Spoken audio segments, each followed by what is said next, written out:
ហើយខ្ញុំក៏បញ្ចេញអាខ្លាខ្ចីខ្ញុំដែរនេះបាទថ្ងៃនេះរោ2ប្រអយថ្ងៃនេះដឹងឯកណាស៊ីដាច់ទេចាំមើលសិនបាទបើឯកខ្ញុំស្ដាច់ឯកហ្នឹងបងប្អូនចាំមើលឯកគាត់មើលអូឯកគាត់វែងហ្នឹងបងប្អូនអើយខ្យល់ធំស៊ីខ្យល់ធំម៉ែអើយធំចកេះគេហ្នឹងធំកូនគេហ្នឹងហើយណា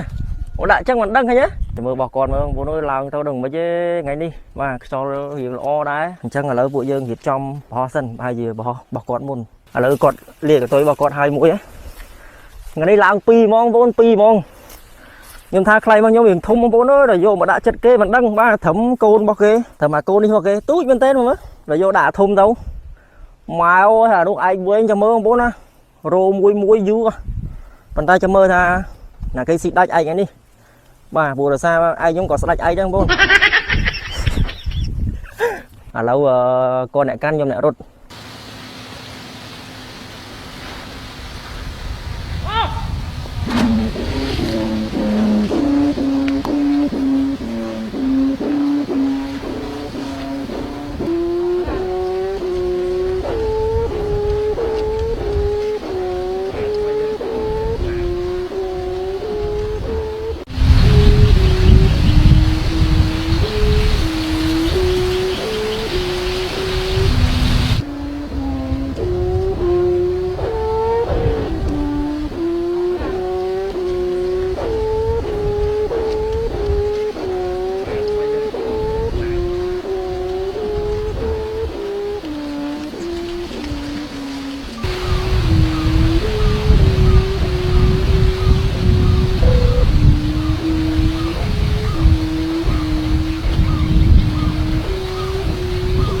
បងប្អូនអើយឡើងហើយបាទ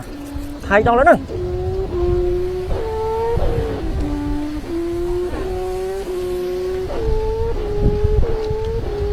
ចង់ណាចង់នោះបាននេះរៀសាយខ្លាចចាក់គ្នា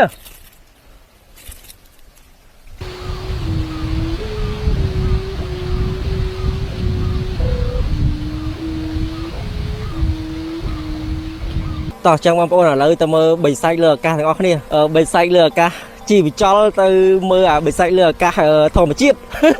តោះចឹងយើងចាំទៅមើលខ្លាយហោះនៅលើអស់គ្នាថាវាមានសម្រស់ស្រស់ស្អាតប៉ុណ្ណាតោះ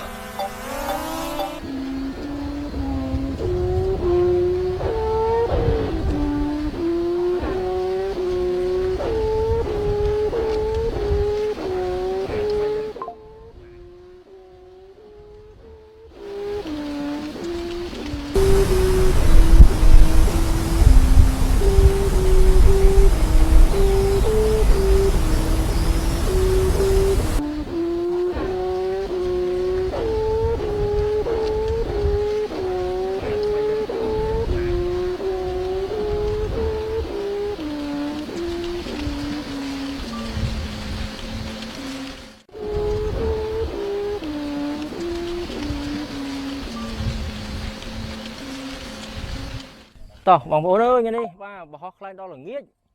បាទវាអត់តដាច់ខ្យល់នៅលឺឯងដែរឥឡូវណាអង្គុយលេងស្ដាប់ឯងទីបងប្អូនបាទនៅខ្យល់តែមិនដាច់ចិត្តដាក់ចុះអង្គុយ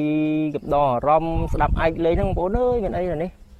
នោះខ្លែងយើងនៅស្ទុយនៅលើនោះបាទអីហ៎នេះអូពីរគ្រាប់នៅលើនោះកប់អាកាសបែបស្រុកស្រែចង្ការតែស្បូវហ្នឹងបងប្អូននេះ